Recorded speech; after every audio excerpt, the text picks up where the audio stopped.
I just fired my whole sales team for underperformance, all of them. So now I'm deciding what I want to do next. Do I want to partner with a sales company? Because of my quantum leap thinking, hiring 1 or 2 salespeople is not going to move the needle because that's incremental. I'm looking for explosive growth. See, the brain thinks logically, like incremental. My goals are so big over here at B that that's never going to move the needle for me. I've hit the same goals the last 2 months with 7 less people. So my company's been more profitable and I've hit the same numbers. So I don't need to go get average people again. I need to go get great people.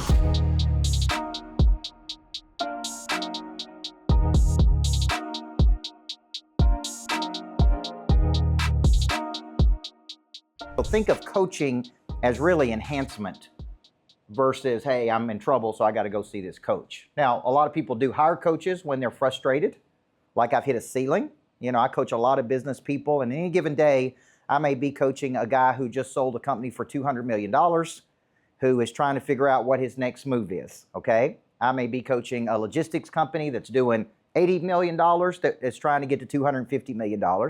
And this morning, I was coaching a woman who cried through the whole coaching session who is trying to find $15. You know what I'm saying? So everything from somebody who's like, I don't know what to do, I'm trying to figure out what my skill is, and I'm 50 years old, to somebody who's run a very successful company who's trying to grow that company or scale that company or sell that company. You with me?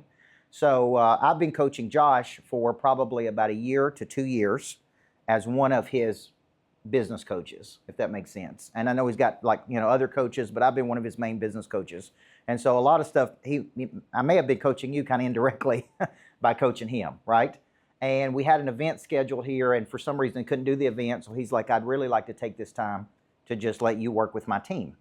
Okay, so before we get started, and as they're kind of working this out, let's kind of get acclimated with each other. I was a basketball coach. I was a women's basketball coach for 13 years of my life. I was at the second largest high school in Tennessee called Riverdale High School, which is up in Murfreesboro. I got there when I was 19 years old while I was in college, and I kind of knew what I wanted to do very early in life. So I consider me very lucky to kind of find my calling in life very early. And the minute I started coaching, I'm like, this is what I'm supposed to be doing, right? So I was started in athletics, but I was a deep disciple from 18 to 25 of a guy named Dr. Stephen Covey. And Covey had written the 7 Habits of Highly Effective People, Principle-Centered Leadership, and I went to a coaching clinic over at David Lipscomb University right here in Nashville, and the great Don Meyer was the coach at David Lipscomb, and there was like 800 coaches, and he put on these free coaching clinics, and it was like watching, it was amazing. It wasn't even like watching people, it was like watching machines practice, and the way they practiced and everything they did, and I was like, oh my gosh, this is crazy. And Meyer said, if you don't read another book this year, go pick up a copy of The 7 Habits of Highly Effective People by Stephen Covey. And while you're at it, pick up a copy of First Things First. Now, I'm 18. I'm going to college at Middle Tennessee State University. I'm coaching an elementary basketball team. And I go straight to the bookstore because this great coach told me that's a book I need to read. And I pick up a copy of The 7 Habits of Highly Effective People. Now, any of you guys read that book? Okay, it's a very hard book to read. Okay, Covey was very deep and methodical, and so as an 18-year-old, I'm like, what is this guy talking about? Like, I have no idea what he's talking about, other than this one thing.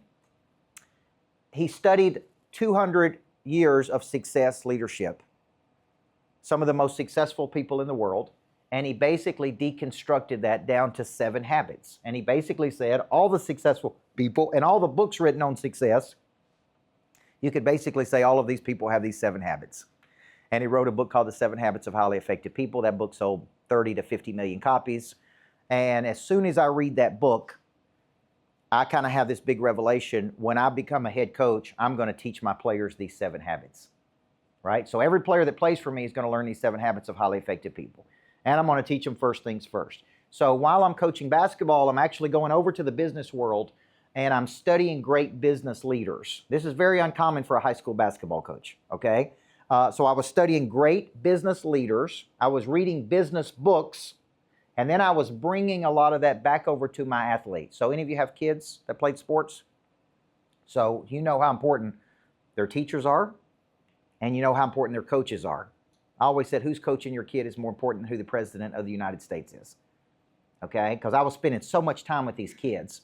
And so I literally began to teach my players the 7 habits of highly effective people, principle-centered leadership, first things first, the 5 dysfunctions of teams, the 5 disciplines of a learning organization, the power of intention. Imagine being a 14-year-old kid, and I have a 13-year-old daughter. So imagine you learning these things very early in life, okay? So guess what that kind of did for my players? And this is kind of the first big business lesson I'm going to show you today. What do you think it did? The more I poured into the players, what did they do? And this is true of any company too. What do you think they did? They gave more. They played harder. They performed at a higher level. The more I poured into the kids, the harder they played for me. The more they played for each other. And the more people started to notice this and kept asking me this question, what are you doing with these kids? Because of how hard they play. And I heard this over and over and over and over and over everywhere I went. So here's what I would hear. Think about your team right now. I would hear, gosh, these kids are so disciplined and they play with such accountability and such structure and focus and chemistry. And I said, I don't have time to explain it, so I'm going to start writing books about it, okay? So when I was around 25 years old, I wrote my first of now 23 books. I'm actually coming out with 24 here in the next couple months. So I started writing books about the psychology of what I was doing, how I was building championship teams, how I was building cultures. That took me out into the business world. Next thing you know, I'm speaking at Dell Computers and State Farm Insurance and National Healthcare. And as you can imagine, I was going over those places and making more in an hour than I was making in a month, okay? So I'm like, whoa, what's going on here? Like, I love coaching high school and I love coaching kids, but I think I have a real potential over here in the business world coaching business people. Okay, so at 31 years old, I retired from athletic coaching, built a national championship team at Riverdale that won 7 of 9 state championships in the state of Tennessee, and I was just building stone cold killers, folks, okay? And I was documenting how I was doing it. 31 years old, I started this business, which was about 17 years ago, which was a coaching company. So during this period, I've coached everybody you can imagine and in between for the last 17 years on high performance, how to play at a very high level, how to build cultures. I even spent 4 years in the prison system rehabilitating maximum security offenders, and that was a very big life learning lesson for me. You can imagine going into the toughest prisons in Tennessee and trying to turn people's life around. And they gave me 300 offenders, and my job was to try to get them out of prison and keep them out of prison because we pay a lot of money when someone goes to prison. It's about $100,000 per year per offender, and that comes from your taxes, okay? So they gave me 300 people, and they said, let's see if we can change their life and get them out of here and keep them out of here, and that's called recidivism. Now, don't feel bad for me. They did pay me $450,000 for that assignment. And that was not from the state of Tennessee. It was from a contractor of the state of Tennessee. So, you know, it was a big money to go in and do a really tough job, okay? Now, what did I learn under Covey? I learned these things, okay? And what I learned under Covey was these things. This is very important. And we're going to kind of go through a number of things with you today. I learned that, number 1, people are made up of 4 parts. Okay?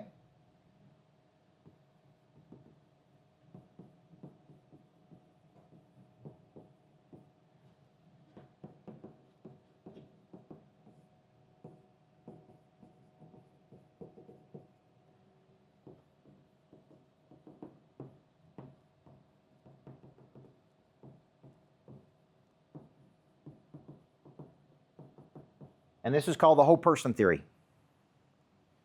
And the whole person theory basically says that people are made up of 4 parts. Those 4 parts produce 4 different dimensions, 4 different intelligences, 4 different capacities, 4 different needs. Okay? And this when I saw this, I'm like, I need to be coaching the whole person. Most people focus on one thing, which is this part right here. But there's actually other dimensions to a person's nature. So the body's need is to live. This is also the economic realities of the world. The body represents skills. Okay? And I'm actually going to help you find your primary skill today, because 9 out of 10 adults cannot tell me what their primary skill is. Now, I went to college for 9 years to get 3 degrees. I never had one course in finding my primary skill. Okay? Coach, can I interrupt? Yeah, please. They can't hear. Okay. Are you working on that? Okay, he's working on it. Thank you. Yeah, sure. Okay, so when I ask people, a lot of my work today is around a formula. What is your primary skill?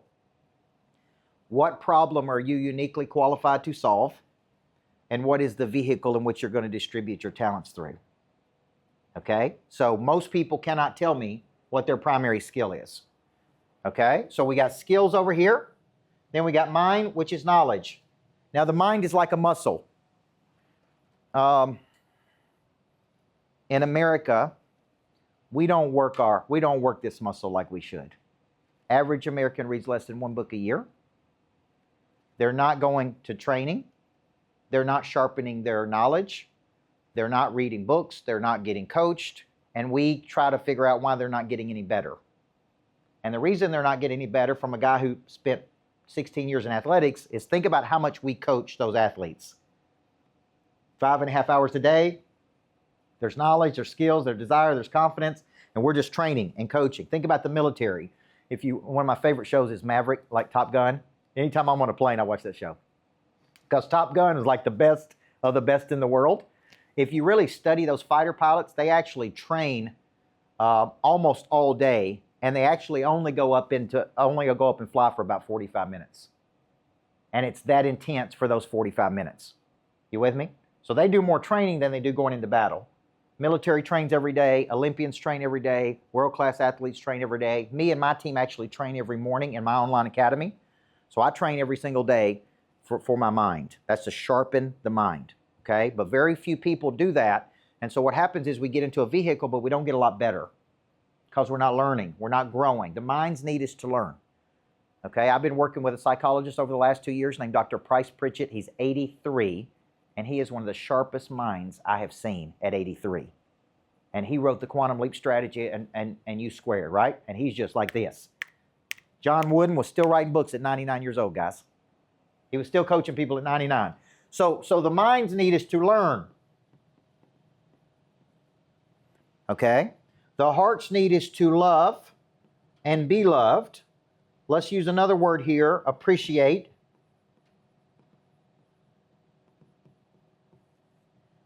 It's where passion comes from.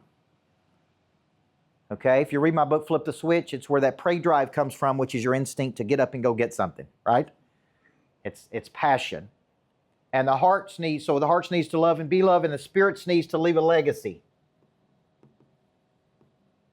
To contribute, confidence, faith, belief in something. Now, this is the whole person. So the mind's needs to learn, the heart's need is to love, the body's needs to live, spirit's needs to leave a legacy. Connect to a higher power. Do something bigger with your life, okay?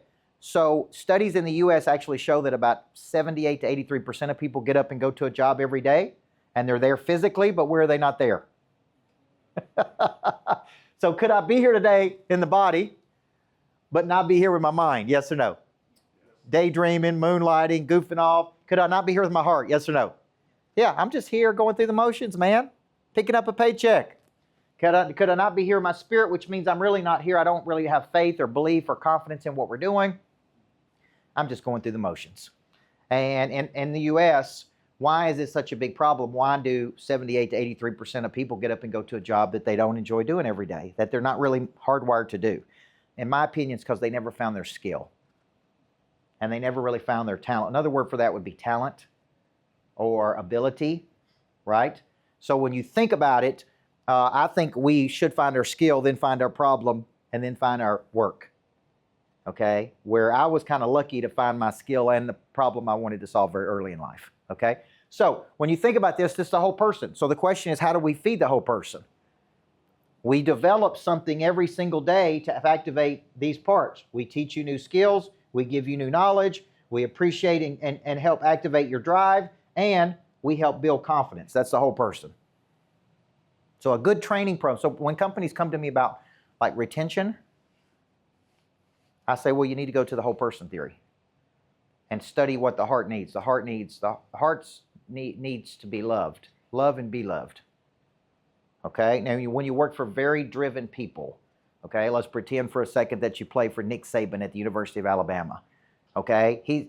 These are really hard tough people who have very high expectations. So you really got to do something big to impress these people. Does that make sense? Like they expect you to show up. They expect you to have a good attitude. They expect you to win at a very high level.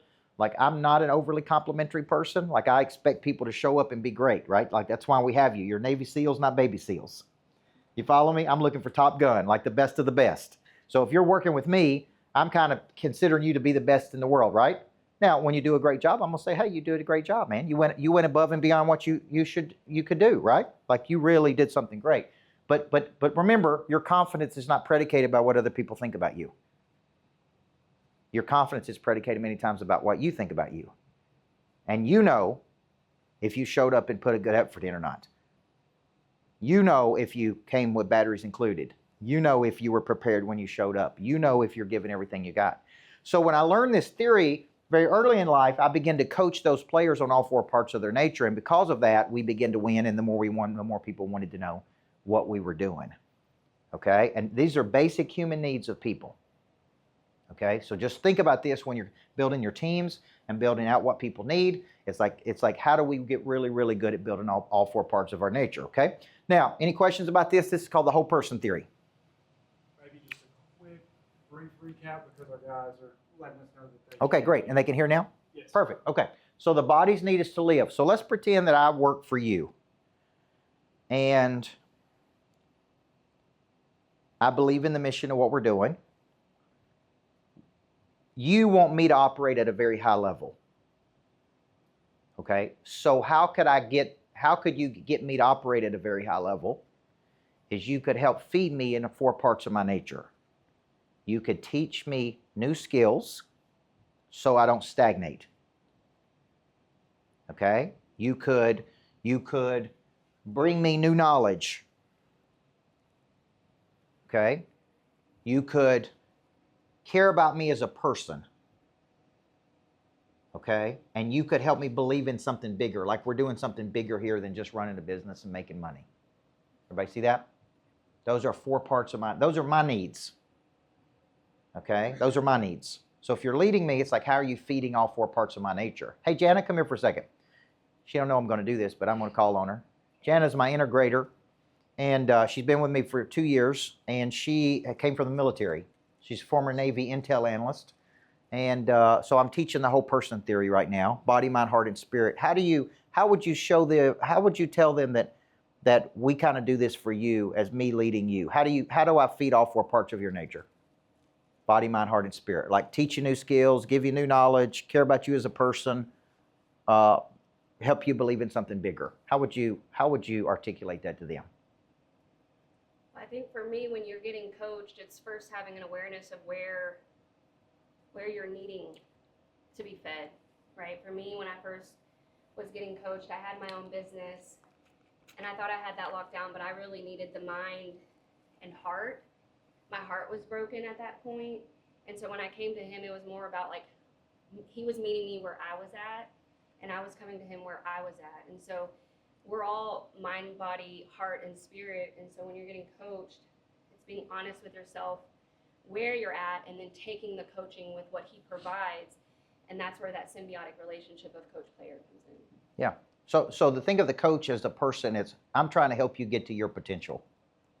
The work is just the distribution channel for your talents, right?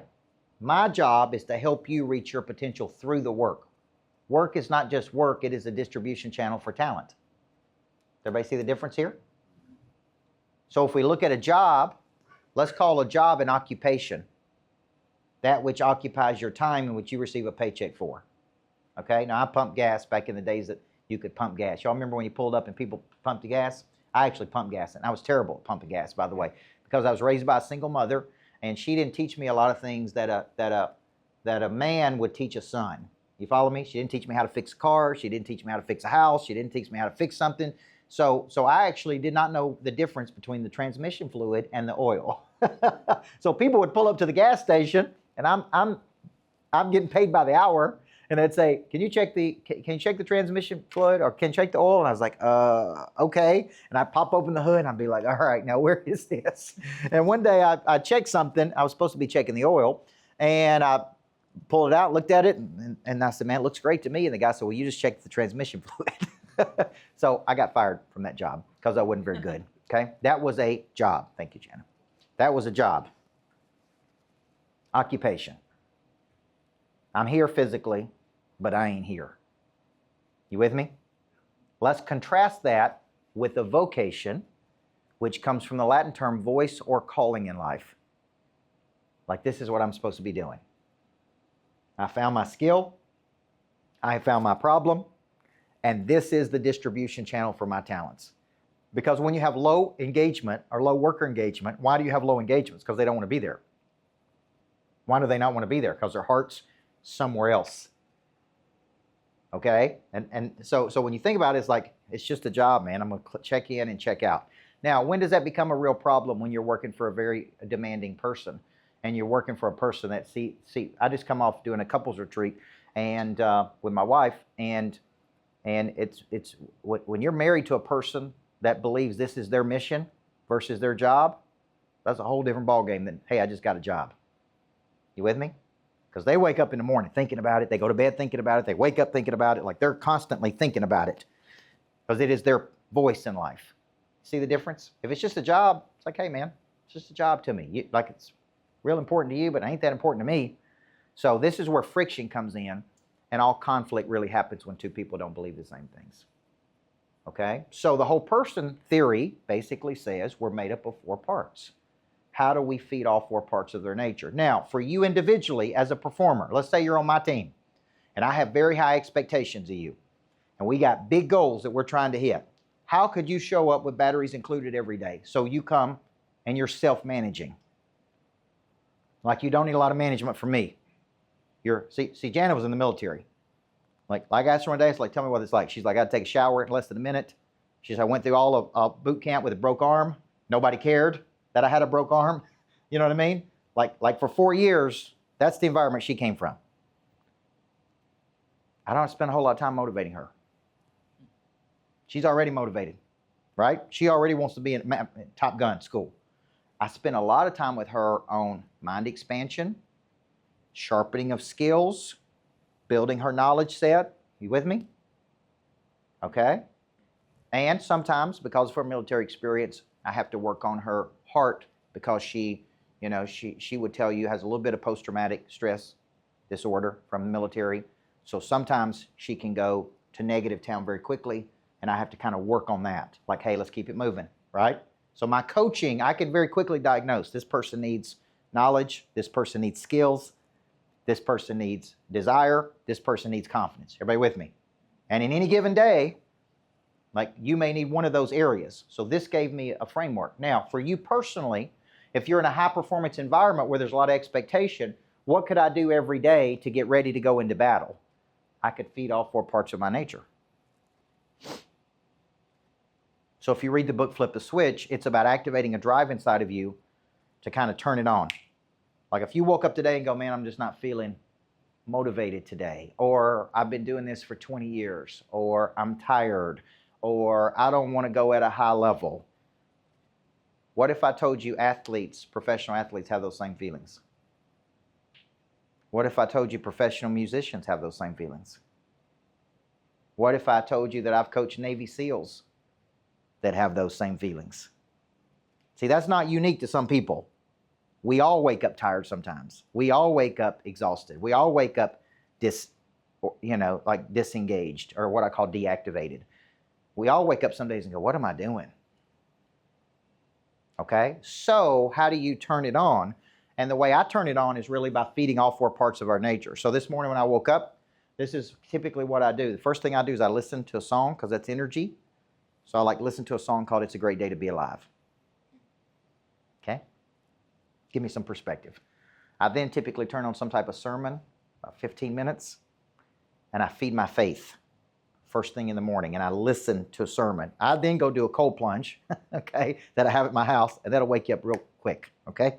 So it's like I'm listening to the sermon, I'm watching the sermon, while I'm doing the cold plunge, I'm listening, I get the song going, then it's like, okay, so that's the first things I do in the morning to kind of flip this switch. Then I spend time with my kids. So I have 3 kids, 13, 6, and 3. Okay, so I spend from 6 to 7 in the morning with them because I do travel quite a bit. That feeds my heart. Everybody with me? Okay, so I listen to a sermon. That feeds my faith. I do something for the body. That feeds my body. I spend time with my kids. That feeds my heart. And then I listen to something on business. So this morning I got the kids out of the house, went to school, and then I typically work out. I have a home gym, so I typically work out and I listen to something on business. Now look at what I did this morning. So I woke up and I'm like, gosh, I've been doing this 35 years. You know what I mean? Like that's how long I've been coaching people, from 35 years. So I wake up and I go, okay, how do I activate my drive today? All right, this is what I got to do, man. And I go through that routine. Everybody with me? Now what that does is go from deactivated to activated. Okay? Now, so as a person, you don't need a coach to do this. You can actually do this on your own in whatever method you have. Okay? So I have 4 parts to my nature. I need to activate those 4 parts. Okay? Now, what if I don't get activated? Here's what happens to people. So I want you to think of energy in 3 states. Energy is dynamic. Let's say alive, vibrant. It is static, or it is entropic. Dying. Complacent. These are 3 states of energy: dynamic, static, entropic. People in their lives are dynamic, static, or entropic. Everybody see that? So when I'm not activated, here's what happens.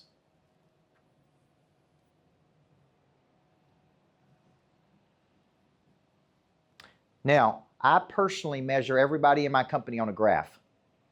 And that graph is either dynamic, static, or entropic. That means they're either growing, they have stagnated, or they are going in the wrong direction. Does that make sense? So it's pretty simple. It's non-emotional. It's just based on performance, and it's based on, hey, here's our targets, here's what we're trying to do. Are we dynamic, are we static, or are we entropic? So this is activated right here. Okay, this is dormant. This is totally deactivated.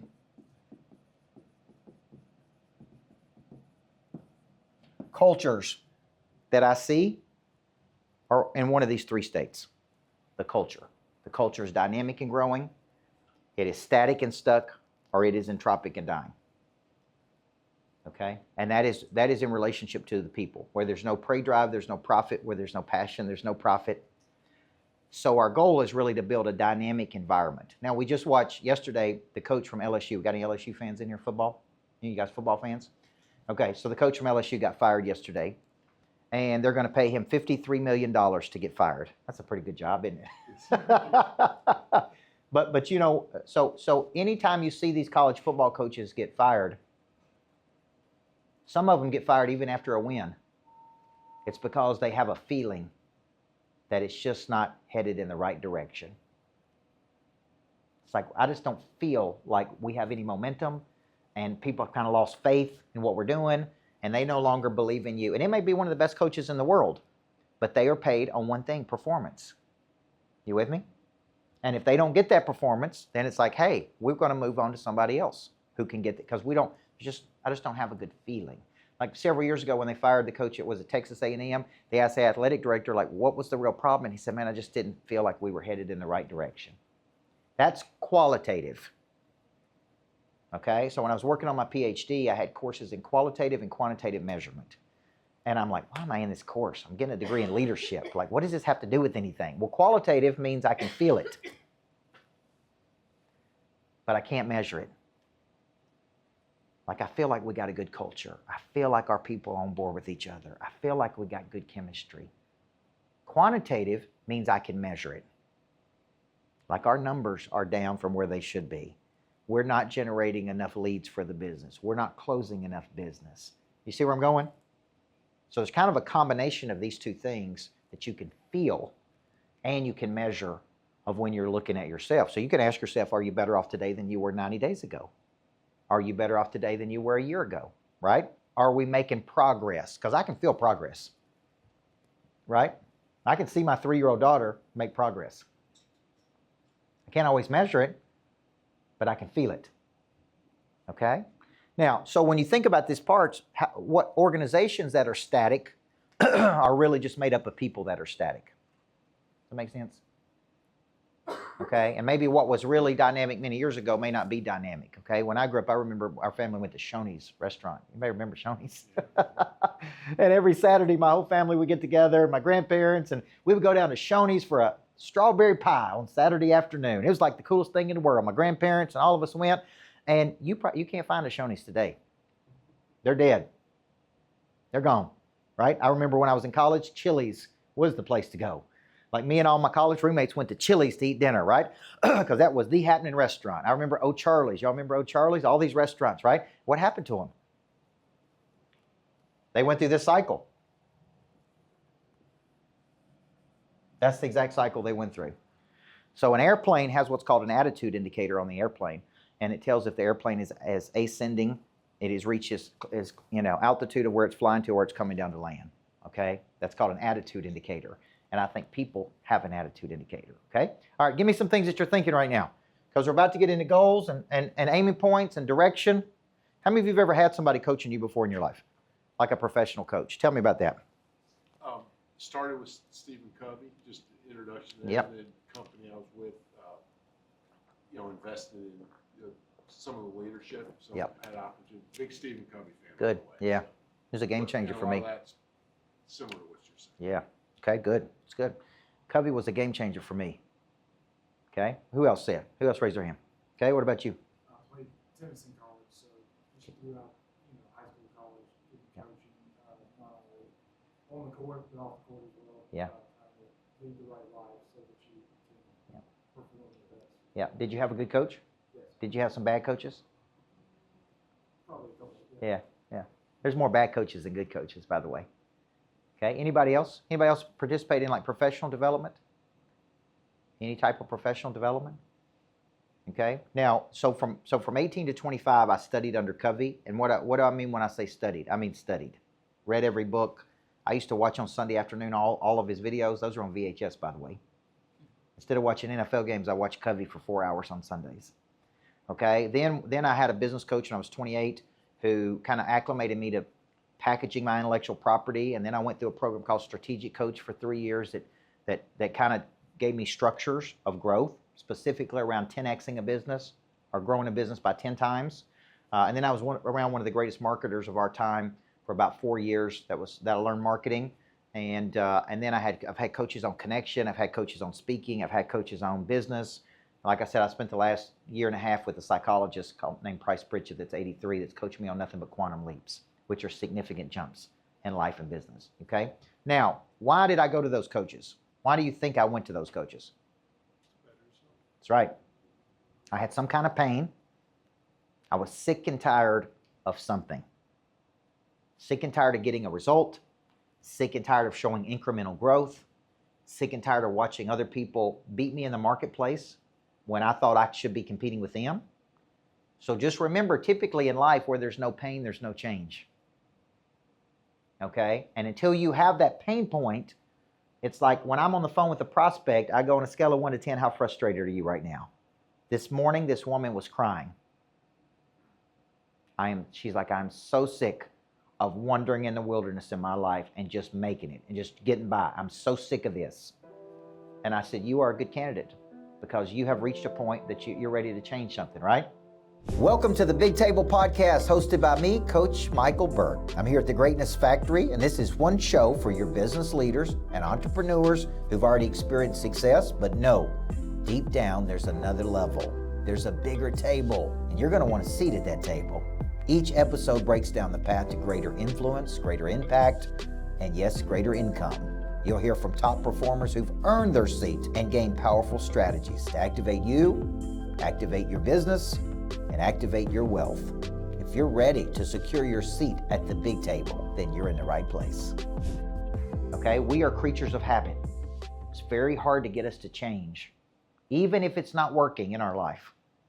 Okay? So typically where there's no pain, there's no change. And so we just keep going along about life and we get comfortable and we kind of become complacent. And what happens is we don't have any new goals to move toward. Okay? So the first exercise we're going to do is an exercise called from A to B. Okay? And this is a very important exercise because your brain is lazy. Okay? When you really study the brain, it weighs perceived loss at 2 and 3 times the rate that it does perceived gain. It's basically built for survival. It basically wakes up and is lazy. It'll do the exact same thing today that it did yesterday, that it did the day before, until you tell it what you want. And when you tell it what you want, it activates kind of this supercomputer. Then the brain starts to work for you. Like, how many of you use ChatGPT today or AI for anything? Okay? Jana is a master at this. But here's what she said to me one day. So many people yield to AI, like, tell me what to do. She tells her AI what to do. She'll actually push back on it, like it's a person. Like, no, that's not what I'm looking for. No, that's not what I'm interested in. No, and right? Like it's going like we're writing a book right now together, and I have all the big concepts. I send it to her. I write the book. She puts it into AI. Then she goes back and forth with this to like support it with data. And she'll sit there and say, nope, that's not what I'm looking for. Nope, I need something better than this. No, you can do better. Because her theory is it works for you. You don't work for it. You with me? So many people just type it in like, oh, okay. Like it's telling you what to do. Well, your brain is like that. It works for you. You don't work for it.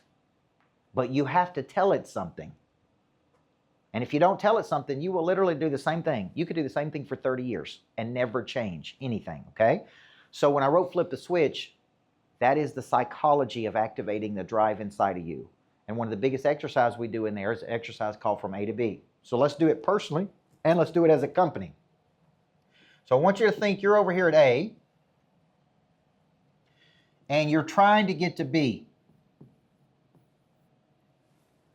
A is your current position, okay? So if we go over here and we put current position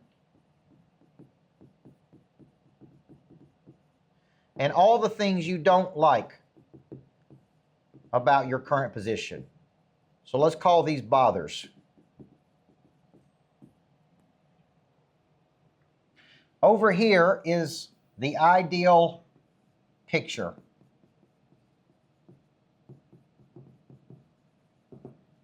Let's call this an aiming point. In between A and B are two things: action and who.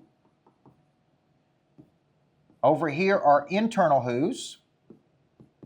These are people we need internally to reach our goals.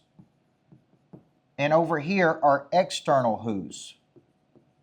These could be clients or strategic partners. Now, this is one of the simplest exercises I've ever created.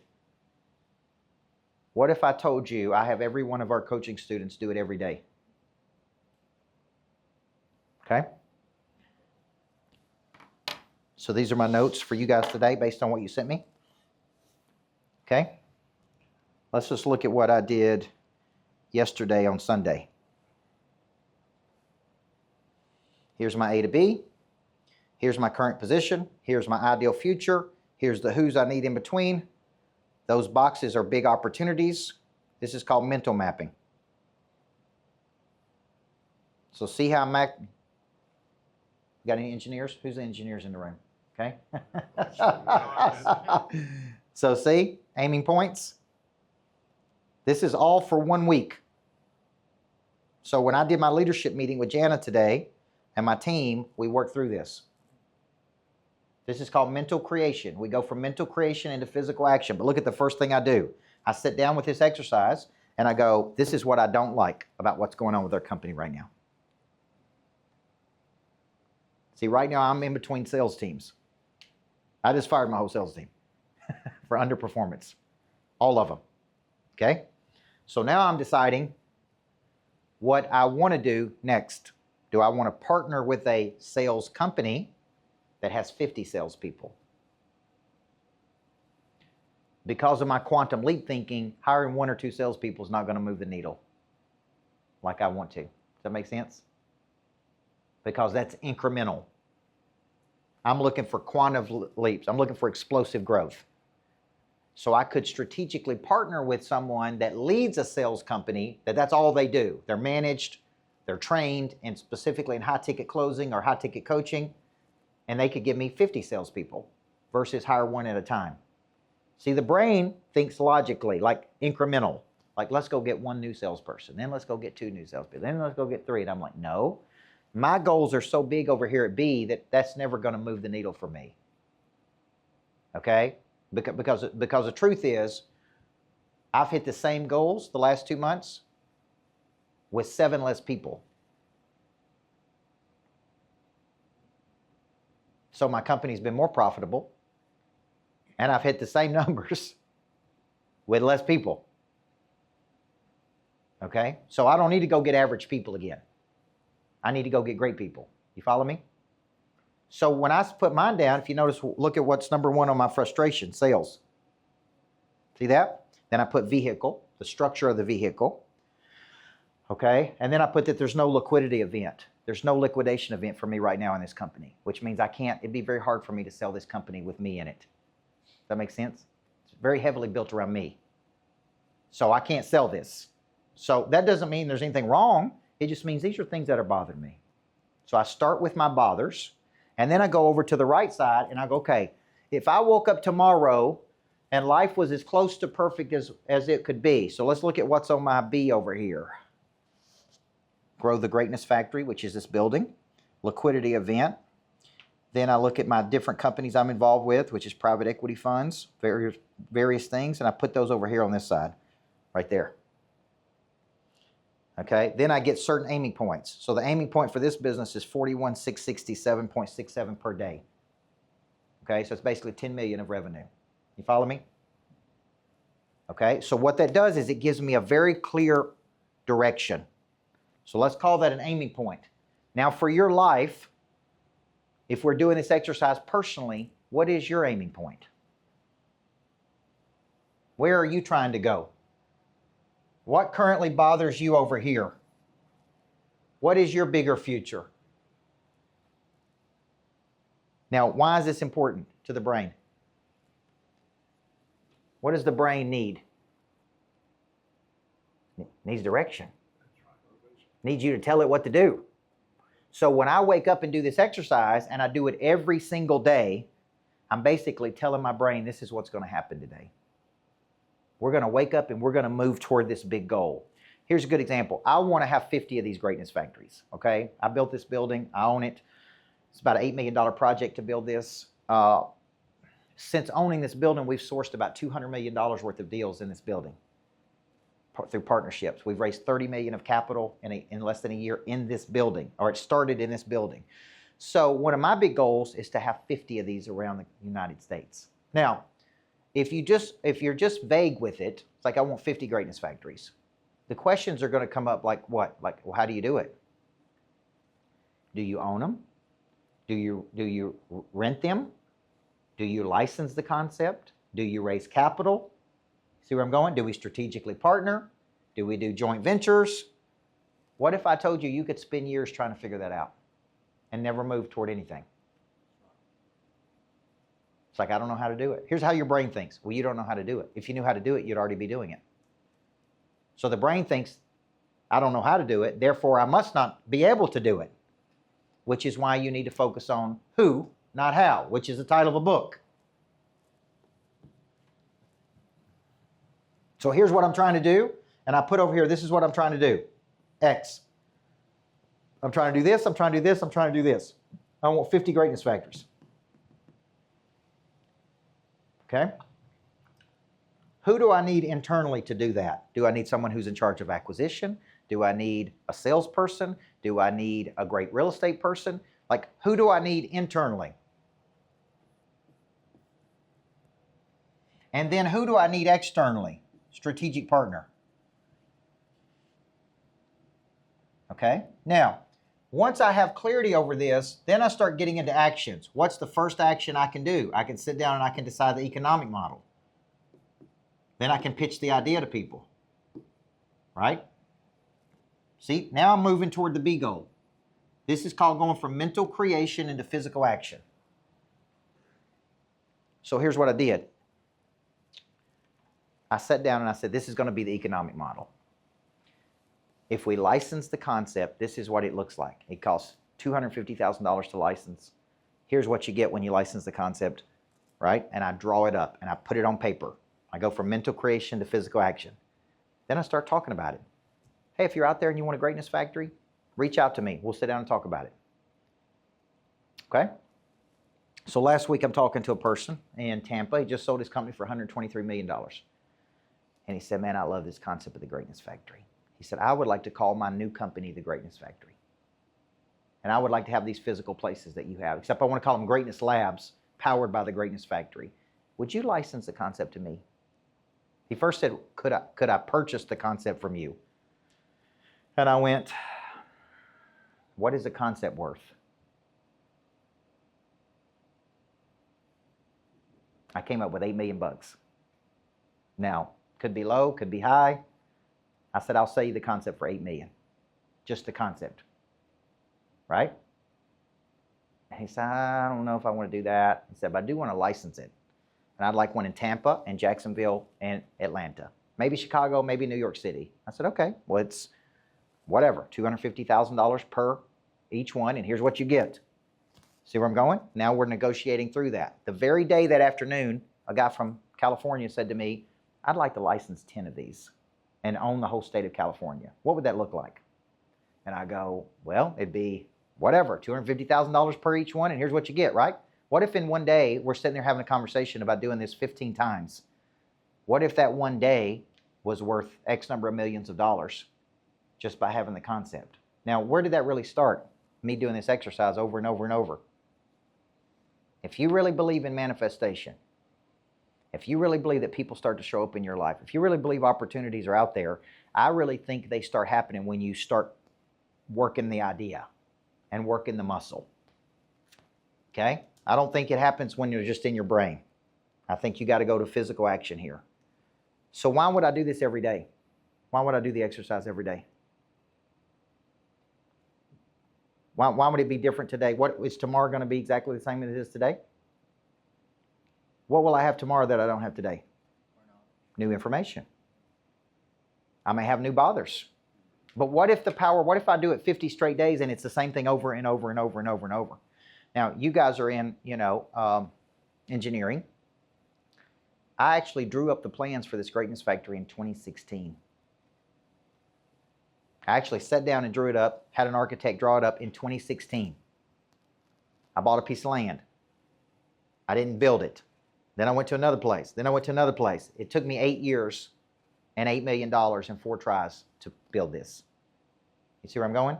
But what if I told you the plans are almost exactly the same as I drew it up in 2016? The only thing different is that one had a gym in it. This one didn't have enough space for a gym. Right? So I went there in the mind before I went there in the body. All things are created twice. So if I ask you today, what are some of your B goals?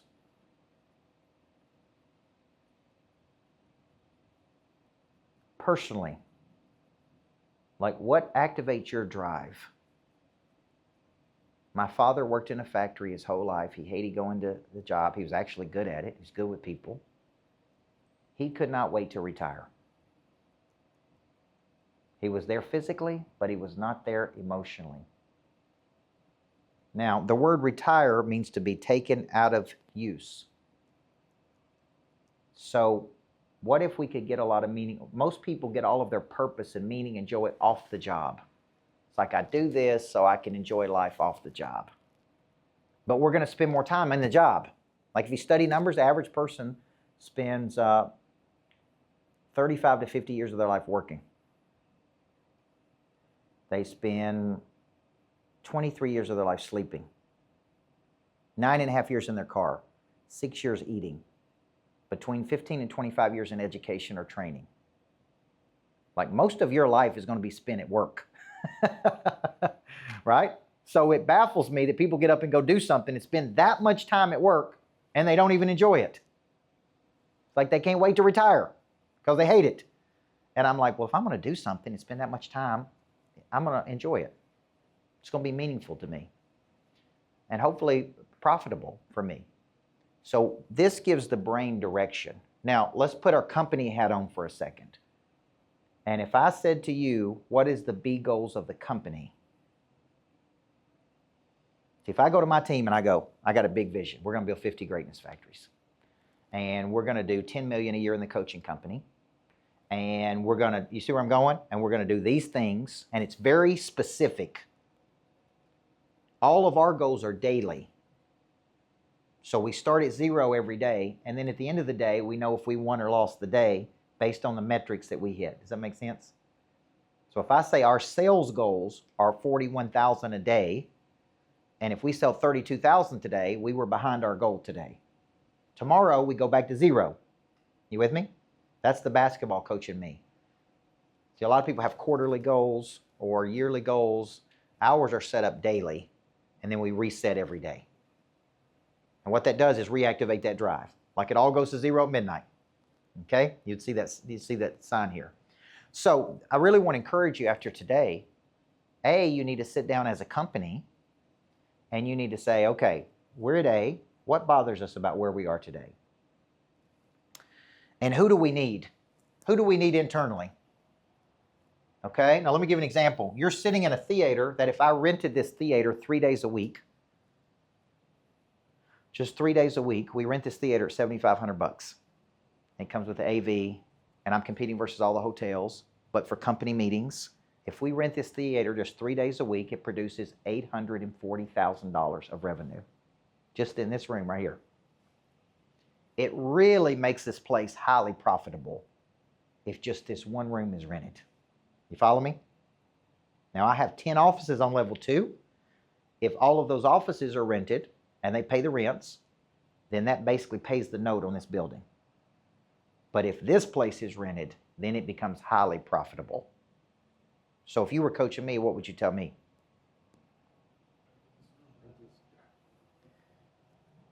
You would say, go get you a biz dev person that does nothing but wake up and rent this room. Everybody see that? Because that's a huge missing structure. Okay? Now, we did this exercise last week with a guy who owned the logistics company. He's 40 years old. It's doing $83 million of revenue, but he's only operating on 3% profit. He's trying to get to $250 million. And so we set an aim, and he wanted to do that in 10 years, by the way.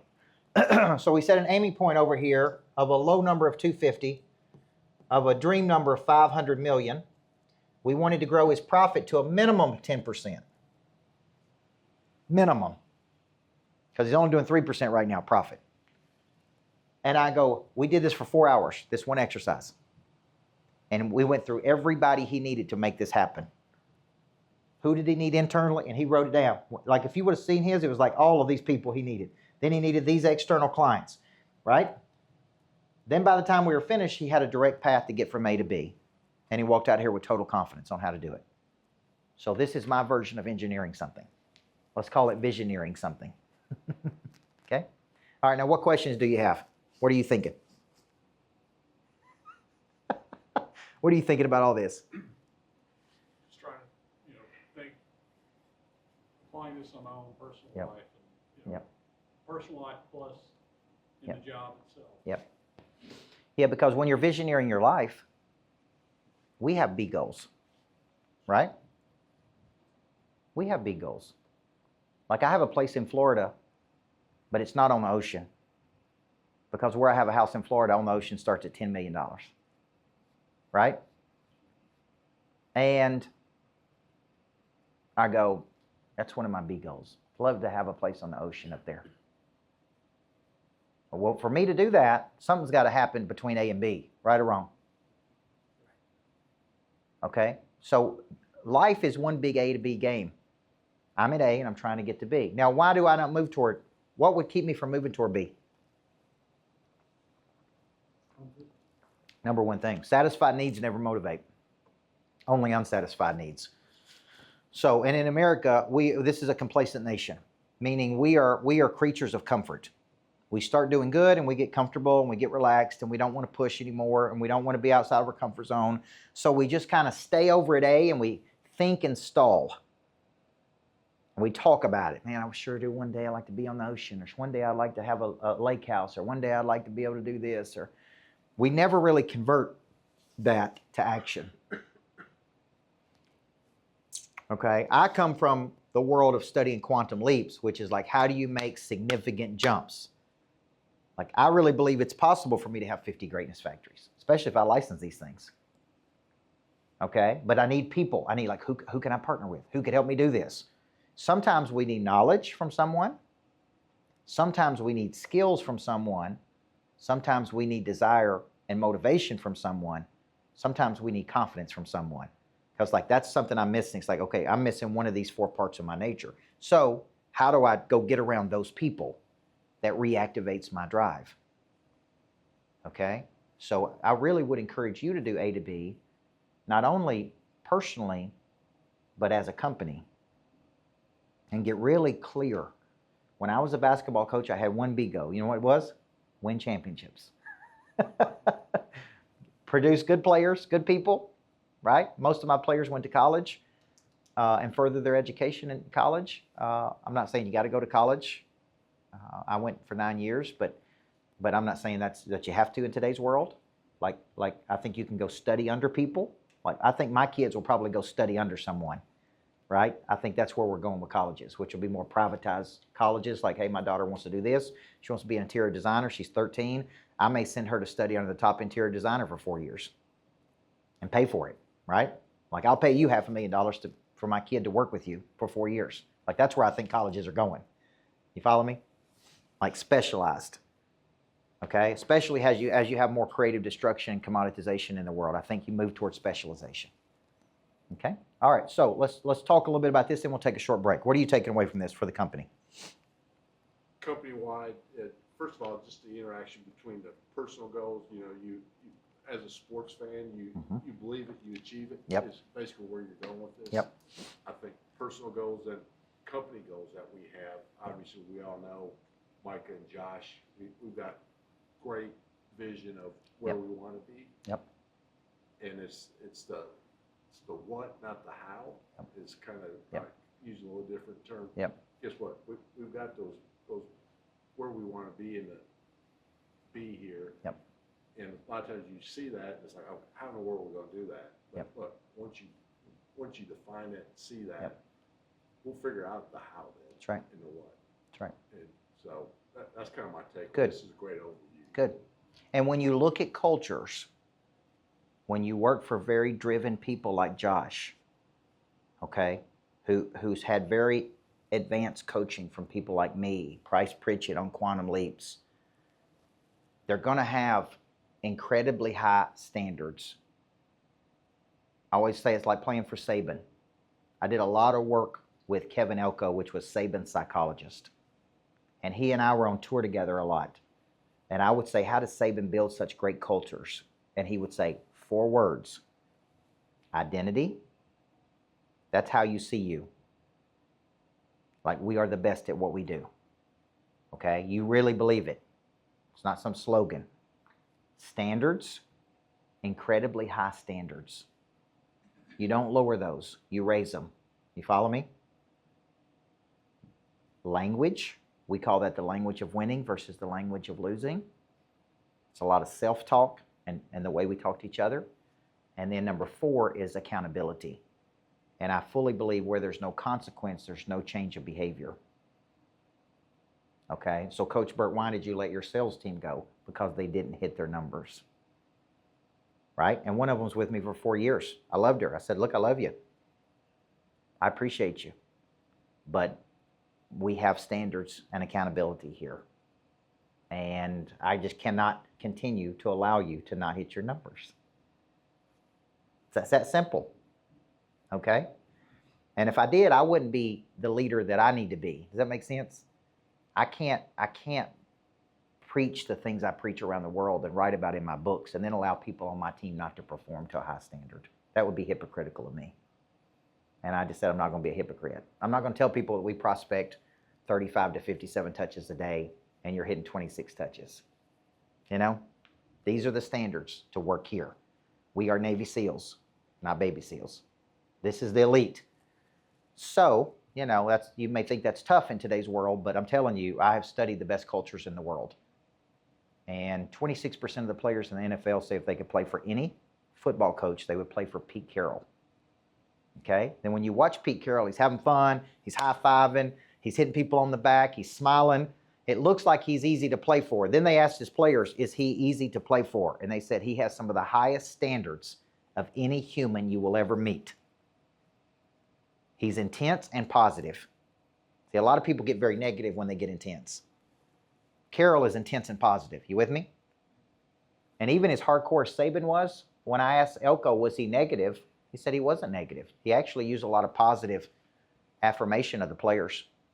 Like the way he spoke to the players would be like this: we got you because you're the best in the world that we could get. Now, I wouldn't be doing my job as your coach if I allowed you not to play the best. You see where I'm going? He didn't speak to him in a negative way. He actually talked to him from a way of like, you're the best we could get, and you're not performing at the best. And help me to understand, what can I do as your coach to get you to that level? Like, that's how he actually talked to the players. Okay? So there's a lot of sports things that you see of the best coaches that translate over to the business world.